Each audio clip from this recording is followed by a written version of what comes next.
Bonjour à tous, je vais vous raconter l'histoire du maréchal Lefebvre, duc de Danzig, pair de France. 1755 à 1820. Présentation.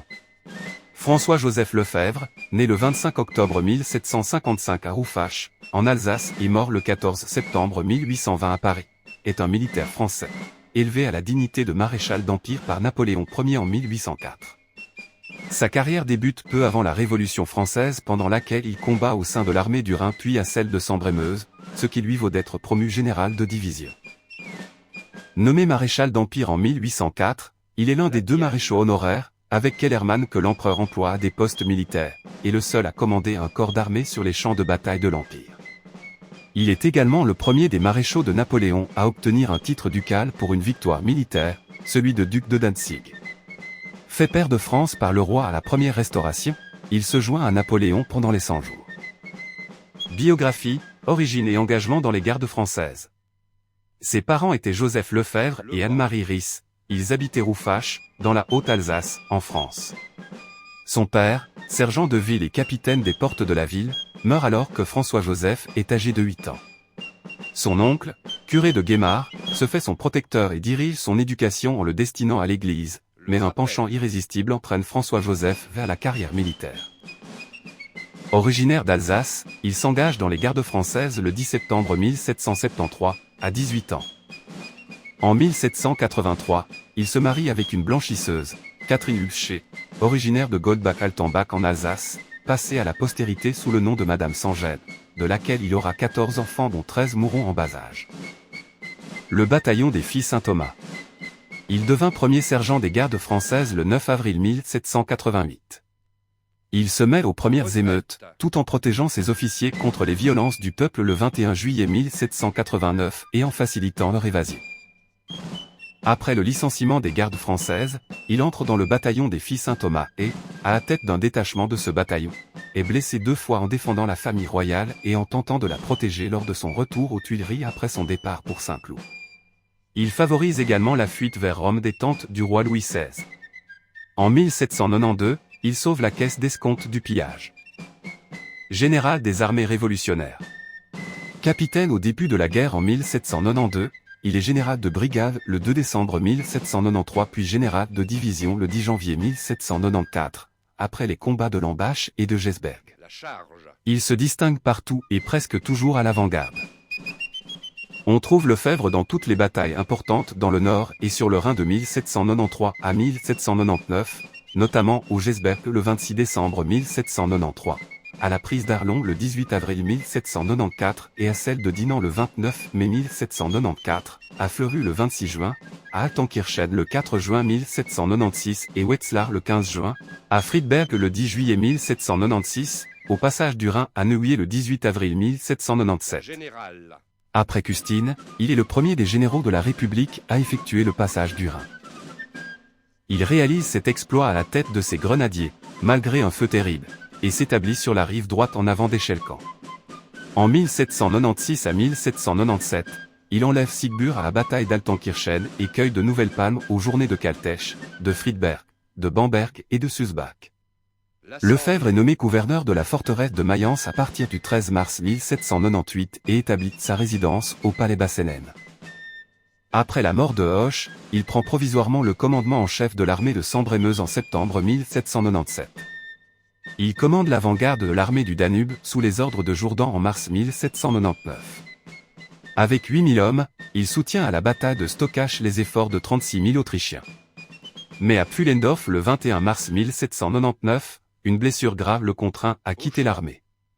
Il remplace le général Marbeau, parti pour l'armée d'Italie, à la tête du gouvernement militaire de Paris. Le Directoire le nomme alors commandant de la 17e division militaire dont le chef-lieu est à Paris. Il est désigné par le Conseil des 500 comme candidat au Directoire mais n'est pas élu. Gouverneur militaire de Paris. Rallié à Bonaparte, son poste de gouverneur militaire de Paris lui permet de jouer un rôle important durant le coup d'État du 18 Brumaire. Ce jour-là, à la tête de 25 hommes, il pénètre dans la salle du Conseil des 500, s'avance jusqu'à la tribune, et, malgré les cris, malgré les menaces, entraîne Lucien Bonaparte jusqu'à son frère qui l'attend au dehors, au moment où tous les deux sont sur le point d'être mis hors la loi. L'épée à la main, il lance ses grenadiers à la poursuite des députés. À la voix de leur général, les troupes n'hésitent plus, et la révolution qui amène le gouvernement consulaire est consommée. Lefebvre, soldat inflexible, seconde ce jour-là passivement l'exécution d'un complot, dont peut-être il ignore les secrets. Bonaparte lui conserve d'abord le commandement de la 17e division puis l'emploie à la pacification des départements de l'Ouest. Sénateur et maréchal d'Empire. Par la suite Napoléon n'oublie pas ce qu'il lui doit. Lefebvre est d'abord fait sénateur le 1er avril 1800, il exerce au Sénat conservateur les fonctions de préteur. Le 19 mai 1804, il est élevé à la dignité de maréchal d'Empire honoraire, en même temps que Kellermann, Pérignon et Serrurier. Lors de la cérémonie du sacre de Napoléon, le 2 décembre suivant, il porte l'épée de Charlemagne. Il reçoit également, le 2 février 1805, le grand aigle de la Légion d'honneur. Son âge et sa parfaite connaissance des règlements d'infanterie en font un bon commandant d'arrière-garde, mais ses rudes manières et le comportement de sa femme, une ancienne cantinière, irritent l'empereur lorsque le couple paraît à la cour. L'attitude de sa femme inspire Victorien Sardou, auteur de la fameuse pièce de théâtre, nommée d'après le sobriquet de sa femme. En 1805, il est chargé du commandement en chef des gardes nationales de la Roère, de Rhin et Moselle et du Mont-Tonnerre. En 1806, il commande la garde impériale à pied. Pour la campagne d'Allemagne, Napoléon lui confie une division de la Grande Armée. À Iéna le 14 octobre 1806, Lefebvre commande l'infanterie de la garde impériale. Le duc de Dantzig. En 1807, à la tête du 10e corps, il couvre et protège les opérations de la Grande Armée sur la gauche de la Vistule, et participe, en février, à la bataille d'Eylau. Il rassemble le 10e corps d'armée à Thorn et assiège Dantzig du 19 mars au 24 mai 1807. Lefebvre répète aux artilleurs, « Je n'entends rien à votre affaire, mais fichez-moi un trou et j'y passerai. » Ce qu'il fait, en mai 1807. Ce siège difficile lui vaut le titre de duc de Dantzig le 28 mai 1807. À l'issue de la capitulation de cette ville, Napoléon, recevant le maréchal à l'abbaye d'Oliva, Pologne, lui demande s'il aime le chocolat.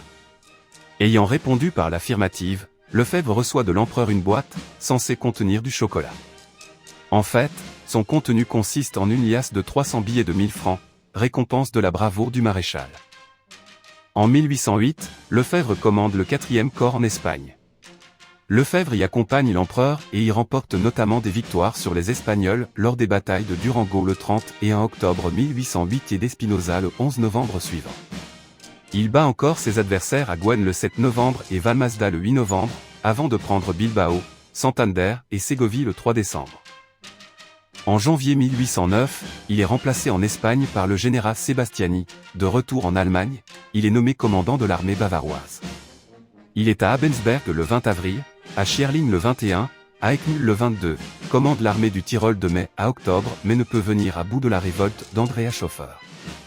En 1812, il commande la vieille garde à la Moskova durant la campagne de Russie. Au cours de la campagne de France en 1814, il se bat à Champaubert où il a un cheval tué sous lui, à Montmirail, à Montereau et à Arcis-sur-Aube. Le 4 avril, Lefebvre est l'un des maréchaux qui assistent à l'entrevue de Napoléon avec Macdonald, venu lui demander son abdication. Il ne quitte l'empereur qu'après celle-ci. Le père de France. Il vote la déchéance de l'empereur au Sénat et, en compagnie d'autres maréchaux, accueille le nouveau roi Louis XVIII lors de son retour en France à Compiègne dans les derniers jours d'avril. Rallié à la première Restauration, il est successivement fait chevalier de Saint-Louis le 1er juin 1814 puis pair de France le 4 de ce mois.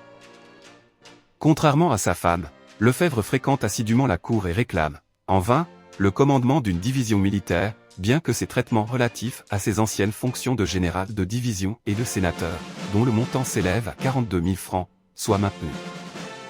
Déçu dans ses attentes par le pouvoir royal, il se rend du côté de Napoléon pendant les 100 jours et est à Paris lorsque ce dernier rentre dans la capitale le 20 mars 1815. Il n'est toutefois pas reçu en audience par l'empereur qui, du fait de l'âge de Lefebvre mais aussi probablement de son attitude l'année précédente, le met définitivement à la retraite par décret du 11 mai. Si le maréchal ne participe donc pas à la campagne de Belgique, il assiste tout de même à la cérémonie du Champ de Mai et est nommé pair de France le 2 juin. En juillet 1815, lors de la seconde Restauration, il est exclu de la Chambre des pairs mais maintenu à son rang de maréchal de France. Louis XVIII lui rend sa pairie le 5 mars 1819. À la Chambre, Lefebvre vote avec les membres constitutionnels.